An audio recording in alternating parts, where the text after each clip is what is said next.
I came to Butler County when I was discharged from the Army in 1970 and been there ever since. As a result, obviously, of being here in El Dorado, I was privileged to help Marv McGowan, a great guy, and Governor Hayden in the early days of the hunt. I was not particularly a real fan of the hunt, but I was a real fan of Governor Hayden and Marv McGowan.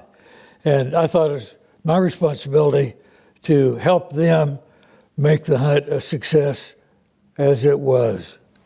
There's been a myriad of marvelous experiences. The times that we spent with Jimmy Houston were wonderful. Met lots of marvelous people. The governor of Wyoming, Mike Sullivan, came to town, and the times that we had with each other, the friendships that established with most of the guides and maybe landowners whom we would not have normally come in contact, became great friends.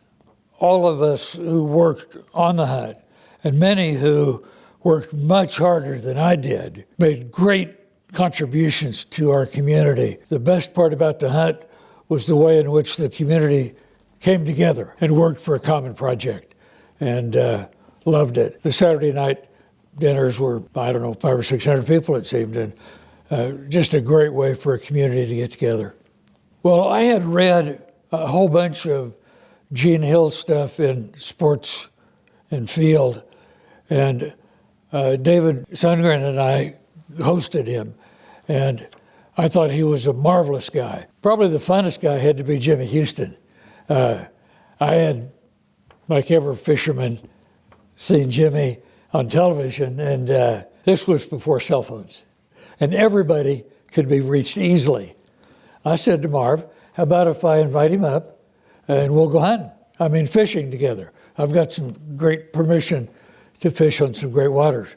So I called Jimmy, and he came up and spent a lot of time with him. For a character, Jimmy might win, but there were lots of just marvelous guys and women, but some great times, yeah.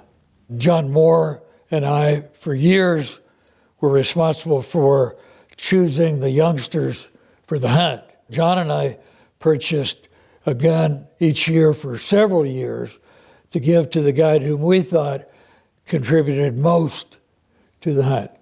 There have been so many outstanding guests, but I'm reminded of Mark Elliott. Mark returned back to New York or wherever he lived at the time and spoke to his friend, Reed Farley. Reed said, "Who's this guy, Mike Hayden, the governor?" And Elliott said, well, I told him about it. He said, wow, that's Mike Hayden, who was my boss, who was my platoon leader when I was in Vietnam. Shortly thereafter, Reed was invited and came to the hunt as Mike's special guest. Reed and Mike were at the country club, and they were telling war stories, and in one sense, it was somewhat entertaining and somewhat horrific, but the bond those guys had from Vietnam certainly had a dramatic effect. And how strange it was that someone out of the blue comes here from New York and goes back and has a friend who was Mike's platoon sergeant in Vietnam. And it just kind of demonstrated that it's kind of a small country.